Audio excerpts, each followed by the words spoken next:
rahuneme, rändraht siis. See on väga põnev. Väga põnev.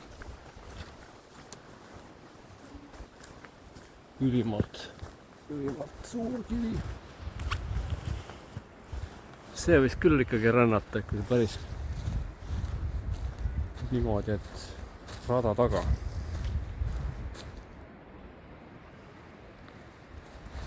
Isegi ei kujuta ette, kuidas selline rändraht saab üldse kuidagi liikuda.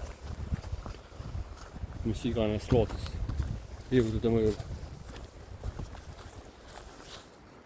Mis loodusjõud saab nii suur olla, et liigutab sellise kivi kuskilt põhjast siia.